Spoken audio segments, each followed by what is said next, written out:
Hello everyone, welcome back to Genius Knowledge Point, your one place for practical programming solutions for computer and IT students.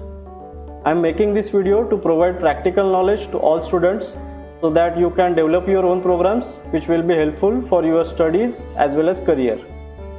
In this video we will perform practical number 27 of Java programming, which is designed for case scheme of Diploma Computer and IT students, and the semester number is 4, and the topic in this video is to create a sample database, make connectivity with database. So before starting our practical, we have to understand the concept of database, why database is needed, and how it can be used inside our Java programming. So till practical number 26, we have made a lot of programs, we have created a lot of Java code, and in those Java code what we have done, we have taken input from the user, we have processed those input, then we have generated output from that input. So this is how lots of data was generated there, and that data was stored inside your program, and after running your program the data was lost. So that was kind of temporary data, because whenever you were running the program or accepting user input, the data was inserted inside your program, then you are processing the data, then you are generating the output as a data. But that data was working as a temporary data, because after ending your program or after closing your program, the data was lost. It was not stored anywhere. So that kind of application is not useful in the real world application or real world, because in real world application, if you see, if you open any application, if it is generating data, that data needs to be stored somewhere on the permanent storage, then you can use that data again and again. So that's why we have to use something, or we have to use some concept so that we can store our data on the permanent storage, and in that case we have a help of database, so that we can use our database to store our data from program to a permanent storage. So what is database? Database is organized collection of data. So you can make your data, or you can store your data in the organized manner. So this is how the database concept will be, and there are multiple database providers available, like MySQL database is available, then Oracle database is available, MS SQL database is available. All these database providers works on the query language. They have some structured query language so that you can use the database, or you can send data to the database and retrieve data from the database. This is how the database works, and for that purpose we have to see the diagram how database will work inside our Java program. So till practical number 26, we were just creating this part of the program. We were creating our Java program, we were accepting the input, then processing input and generating output, and that was displayed in front of the user using CMD. But that data was not stored anywhere. So from this practical we will be using database. So what we will do here, we will create our Java program. Inside the Java program, whatever the data is generated, that data will be stored somewhere, and that data will be stored in this cylinder shape structure. It is called a database. So it will be stored on the permanent storage. So this is a permanent storage. It will remain, or the data inside this database will remain even after your program is ended, or even after you have closed your program. Similarly, you can send the data as well as you can retrieve data from the database. So whenever you run the program next time, what it will do, it can retrieve data from this permanent storage, which is our database, and that data will be fetched or taken into our program, and we can do further coding or further processing of the data. So this is how the database will work, and this is like a permanent storage. So whatever data is generated, that will be stored on the permanent storage. So even after your application is ended, your data will remain inside your database. So for fetching and retrieving and sending the data into database, we need something which is called database service that we need. So we will be using MySQL database in this programming, which is for Java programming and database programming. So we will be using MySQL database, and to install MySQL database we have to do some steps before starting our actual programming. So for that purpose we need a server, because the database provider is a database server, so that will be providing the database service, and you can use the multiple commands which are associated with database. But for that purpose you need a database service to run inside your program. So for that purpose first we have to install the database service provider. So in our case we are going to use XAMPP server, which will be providing a database service, and in that it will be providing MySQL database. So for that purpose you have to open your web browser, then inside your Google you have to type download XAMPP server. So it will automatically open this web page, and in that you have to click on this first link, which is download XAMPP. Then after opening you have to download the latest setup file which is designed for your operating system. So XAMPP for Windows, so I am going to download this latest setup file. So I have already downloaded it. So you just have to click on this link, it will automatically download the setup file. After that what you have to do, you just have to open that setup file which you have downloaded using double click. So automatically it will open a setup wizard. In that you just have to follow the on-screen instruction. You just have to click next buttons and the setup will be completed, and your folder of the XAMPP will be installed inside your C drive. So in my case it is not in C drive, it is installed in E drive. So you can see this is the folder which is available inside your C drive. So similar folder will be available inside your C drive, and all these files will be available. So to run the XAMPP server, what you have to do, you just have to click on the start, then you have to click on the XAMPP control panel. You just have to right click on the XAMPP control panel, then go to more, then run as administrator. So you have to open the application using run as administrator command. So I am just clicking on it. So it is asking to open the XAMPP control panel. So just click on yes. So it has opened this XAMPP control panel which is providing multiple services. So in that we need two services to install. So first service is Apache service you have to install. So just click on this cross. So after clicking it will ask click yes to install Apache service. So click on the yes. So automatically it will install the service. Then we need MySQL service. So for that purpose you just have to click second cross, which is MySQL. So clicking on it and click on the yes again. So both the services are installed here. So to run MySQL or to see the MySQL databases and its all files, you just have to click on the start on both the services. So you just have to first start Apache service. So I am clicking on start. So you can see the PID is generated and port numbers are generated, and it is displayed or highlighted in green color. That means your Apache service is started now. Next you have to start the MySQL service. So I am starting the MySQL service now. It will generate a PID and it will generate a port number. So this MySQL service is running on this port number which is 3306. So you have started your database server and the port number for this service is 3306 that we have to use inside our program. So now to see the databases, you just have to click on the admin button on this MySQL row. So I am clicking on this admin button. So it will automatically open this window inside your web browser.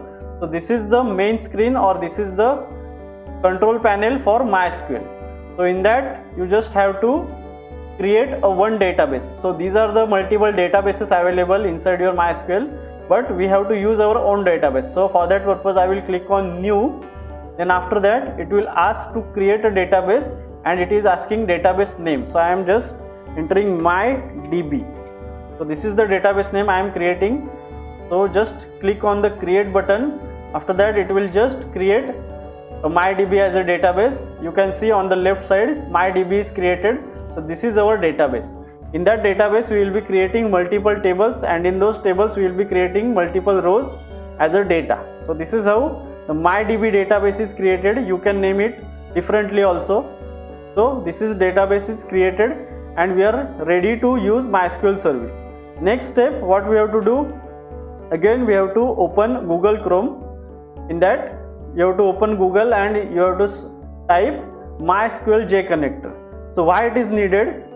Because we are dealing with the database now, and for database we need some classes and interfaces inside our Java program which are related to database. In our case we are going to use MySQL database. So we need classes and interfaces from MySQL which are not already present inside our Java system or Java virtual machine. So whenever we are installing our JDK, it is not installing database related classes and interfaces. So for that purpose we have to take those classes and interfaces externally. So for that purpose what we have to do, we have to use external classes and interfaces which are related to MySQL. So just open Google and in that you just have to type MySQL JConnector. So after that hit enter, it will open this link.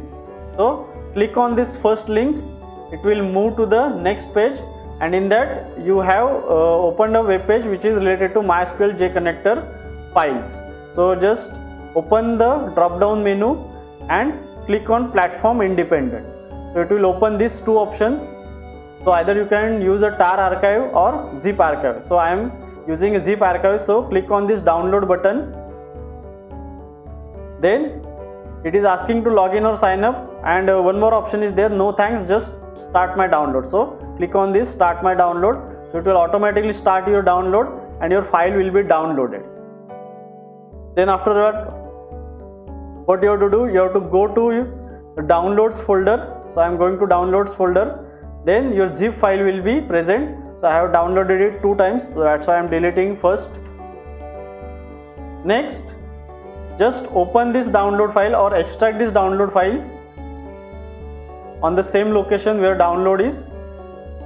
So I have already extracted it, so I am closing the extractor. So inside this MySQL JConnector and 9.5.0, so this is the version name, you have to use this jar file, which is executable jar file. So what you have to do, you just have to select this file, click on the copy, because this is the external jar file which we are going to use inside our Java program and which is not available already inside our Java system. So just copy this file, go to the C drive of your system, then click on program files, go to Java folder. So you have to open the JRE version or JRE folder.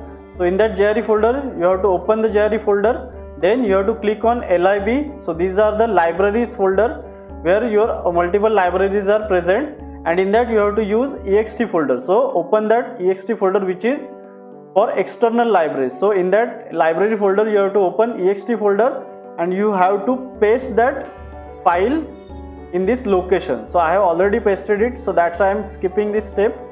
So your external library is inserted here so that you can use external classes and interfaces which we need for handling database related classes and interfaces. So this is how your basic setup is done for database programming. Now we can do our programs here. So now moving toward the question again. So in that first question, what we have to do, we have to write a program to create a student table in database and insert a record in student table. So in this program we have to create a student table in database.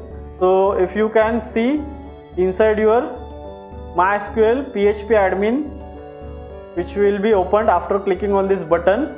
So on this MySQL control panel you can see we have already created our database. So we don't have to create a database now. So inside your database you will be creating table, and inside your table you will be creating multiple rows, and those rows will be storing your data regarding that table. So our database is already created. Now we have to create a student table inside that database, and we will be adding a record. Record means we are adding a row inside that student table. So this is how the flow of our program will be, and we will create a program or we will create a code for this structure. So moving toward the code now. So initially you have to import java.sql.star. So SQL package is needed because we are going to use SQL related classes and interfaces inside our program which are related to database. So after that I am creating my class definition as public class student demo. So this is the class name which is my main class. In that I am directly creating my main function. So public static void main. In that we are going to use a try catch block because we are handling a database now. So there is a possibility that whenever we write a query inside the database, it may be rejected, or it may be having a wrong data, or it may be having a multiple data values. So in that case what you have to do, you have to use exception handling. Those exceptions will be generated from database service provider, and those exceptions should be caught. So for that purpose we have to use a try catch block here. So I am opening a try block. In that first step is to create a driver or to use a driver which is related to our database. So in my case, we are going to use com.mysql.cj.jdbc.driver. So this is the driver name which we are going to use in our MySQL service provider or in case of MySQL database. So how this driver comes? It is coming from the external jar file that we have inserted inside our libraries and ext folder. And for loading this driver, we have a statement as class.forName. So this is the first step in every database program that you have to do. You have to load a driver. So after that, I am just printing the message that driver is loaded. Then I am creating one object of connection interface. So connection interface is created to provide connection with the database service provider. In our case, our service provider is MySQL database. So I am creating object of connection con is equal to create connection object. What we have to use? We have to use a driver manager interface. So driver manager, and in that we have a function which is get connection. So driver manager dot get connection, and inside that parameter bracket we have to pass multiple parameters. So first parameter is connection string. So what is my connection string in case of MySQL database?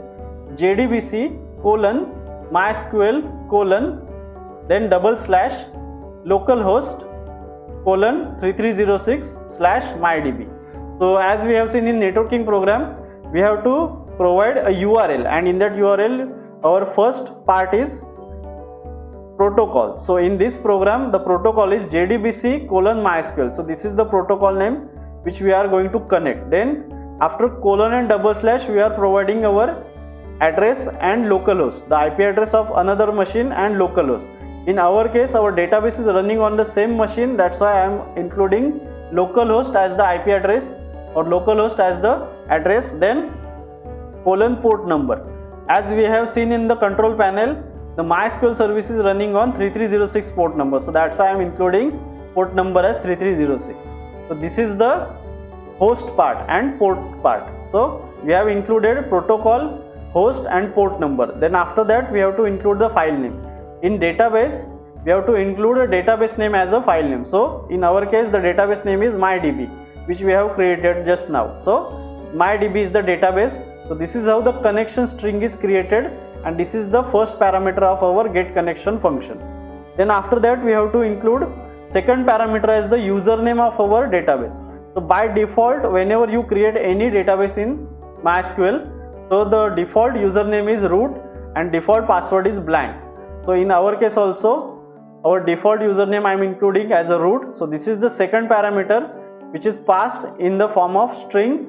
So this is the first string as a connection, then second string as the username which is root, and the third string is the password. So we will be using a default password which is blank, so that's why I am including blank string. I am not including anything inside double quotes. So this is how our connection is created. This is my second step for creating connection to the database. Next, I am writing a statement as connection created. So this is just a simple output message.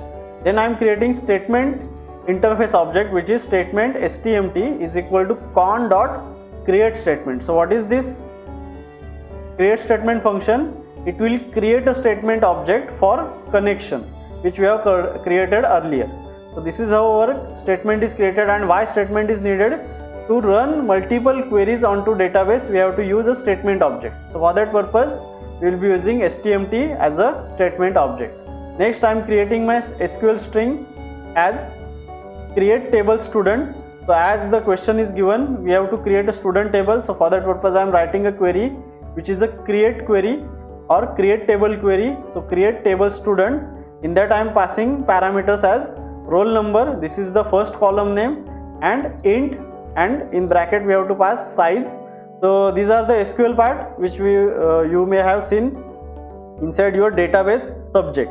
So our DBMS subject will be having all these parts. So this is the query which we are going to create table student, then first column name, then data type and size of the column name or the number of characters that we will be storing. Then second column name is sname, so that is the student name. Then I am using data type as varchar and size as 30. Then third column name as a branch, then using data type as varchar and size as 30. So this is how my string is created, which is for creation of table. So this is the query of create table. By using this query, I will be creating table inside my database MyDB. So this is how the query is generated here. Next, I am using stmt.executeUpdate. So this function is used on statement interface object, and I am running execute update. So what is execute update? It will be updating the database. Why I am using execute update? Because I am creating table now. It is going to update the database. It is going to make changes to the database. So that's why I am using execute update, and in that bracket we have to pass SQL, which is our query string. So this is how execute update will run, and it will create table inside our database. So after that I am printing table created. This is how table created message will be printed. Next, what we have to do, we have to insert one record into that table. So for that purpose I am again reassigning this SQL with another string value, that is insert into student. So this is again the query part. Then insert into student values. In that we have to pass multiple values. First value I have to pass as a roll number, which will be included as normal integer. Then second value I have to pass as a name, which will be enclosed in single quotes. Then comma, third value we have to pass as a branch name. So I am writing CM into single quotes. So this is how the query is created here, and that is stored into SQL string variable. Next, again I am using the same statement, that is stmt.executeUpdate, and passing SQL here. So second time the query is run here, and this time it will not create table, it will directly insert a student values or a row inside my student table. So this is how the row is inserted inside my table. So next I am just printing record inserted as a message, and finally our task is completed. So closing the stmt object, which is stmt.close, and connection object is closed here. So con.close is done here. So the try block is completed. Next I am using catch block to catch the exception. So exception E object is caught here, and I am just printing that exception object. So catch block is completed, then main function is completed, and class is also completed. So this is how coding is complete. So now I am saving this code. Now to run the program, what you have to do, you have to go to the location of the file where my program is. So at this location I will just open CMD. After opening CMD, you have to type first command, which is javac classname.java. So I am just copying the class name, then typing javac space classname.java. After entering, there is no error, that means program is compiled successfully.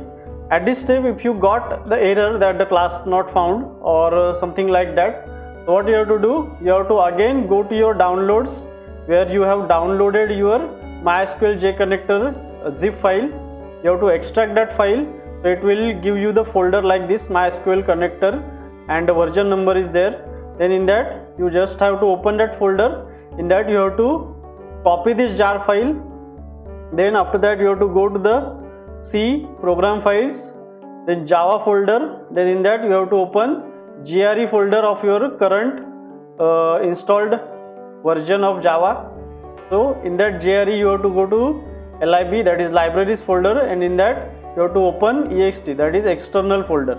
So in that folder you have to paste that file, which is MySQL connector. So this is the file which is having, this is jar file which is having the classes and interfaces which are needed for SQL operations. So this file is very important, otherwise you will get an error while compiling the program. And one more step that we have seen earlier, that is you have to go to your XAMPP server, and in that XAMPP server you have to check whether both the servers are running, that is Apache server and MySQL server, both the servers are running. So you will see port numbers here, and you will see they are highlighted in green color, that means they are running. And if you click on this admin button, you will see the window like this. So this is the control panel of MySQL. So there are multiple databases you can see on the left side. So in that you have to check whether your database is present, that is MyDB, which is inside your program. So MyDB is there inside your program, and as well as it is also present inside your MySQL. Then only you can run the program, otherwise it will give an error or it will generate an exception, because to run this program we need a database server to run, or it should be running in the background. Then only you can send the queries to the database and retrieve data from the database using queries. So that's why this program is working as a client program and your server is working as a database server, which is MySQL server. So that's why the steps are very important and they should be properly matched, otherwise you will get an error or exception. So to run the program, I will go to CMD again. Then next command is java space class name only. So java space class name, after running this program, what it will do, it will just run all the coding which we have generated inside this program. It will load the driver using this first statement, then the driver loaded will be printed, then it will make a connection using our proper connection string and proper user ID and password. We have used default root and blank as a password. Then it will create a statement object, it will create a query to create table student. Then after that it will create a query for inserting values into that student table, and finally the record will be inserted. So this is how the output will be generated here. So I am just pressing enter here. So after entering, it has generated the output as driver loaded. So this is the first statement which will be run after your driver is loaded. Then it has printed the second statement as connection created. So connectivity with the database is done at this statement. Then table created. So this is the third output which we have printed. It will be generated after our table is created inside our database. And finally it has printed record inserted. That means our values which we have generated inside our program that are inserted into the table. So this is how all the statements are printed here. That means our output is generated properly. So to check the output, what you have to do, you have to again go to the MySQL control panel. So you have to click on this MyDB database. After clicking on the MyDB database, it will show you multiple tables are available here. New means you can create a new table, and one more table is directly created here, that is student table. So our student table is created here using our program. So if I am clicking on the student table, it will just open the student table and you can see the structure inside student table that we have created inside our program. So what we have created inside our program, we have created roll number as the first column which is having integer data type, then sname as a second column which is having varchar as data type, then branch as a third column which is having again varchar as a data type, and the values are inserted here which are we have done inside our program. So 1212 is the roll number, then ABCD is the sname and branch is CM. So the values which we have generated inside our program are inserted into our table. So both the queries are run here, and in the first query the table is created, and in the second query the values are inserted inside the table. So the program is properly run here and the output is properly generated here. Now if I am running this program again, let us see what happens. So after running this program again, what it has generated, driver loaded, that means the driver statement is loaded properly, then connection is created with the database. But the third statement is not of output statement, it is the exception statement. It has generated exception as table student already exists. So why it has generated exception? Because we have created the table student again, and we have already one table with the name student already inside our MyDB database. So that's why we cannot create one more table with the same name again. So that's why it has generated an exception. So this exception is generated from MySQL database server. So that's why you have to do exception handling properly, otherwise you cannot understand where the error or where the exception is generating. So that's why the exception handling should be done properly inside our networking as well as database related programs. So this is how we have completed the first practical of our database successfully. For that purpose, what we have done, we have done the initial setup which is required for database operations. So first we have downloaded the XAMPP server, we have installed the XAMPP server, then we have installed Apache and MySQL services in that XAMPP server. Then we have started both the servers, that is Apache server and MySQL server. Then we have opened admin panel using this button. So after that you will see a window like this. In that we have created one database, and we have to remember that database name because we are going to use that database name inside our program. So this is the database name which should be matched with the MySQL server database. Next, what we have done, we have opened the MySQL JConnector download link. In that we have downloaded the link. Then after that we have opened the file. In that you will find this MySQL connector and some version will be there. You have to copy that file and you have to paste it inside this program files, Java, JRE version, then lib and ext folder, so that you can use the classes and interfaces which are inside this jar file. So this is how the basic setup is done. Then we have generated our program. Then after generating our program, we have to just compile and run the program as we have created in earlier programs. So this is how this practical is completed, and also the practical number 27 is completed, which was regarding to create a simple database and make connectivity with the database. So in further practicals we are going to use the same steps to connect with the database. We have to use the XAMPP server and we have to start that server so that we can communicate with the database, because the server needs to be running in the background. So this is how this practical is complete here. So that's it for today's practical.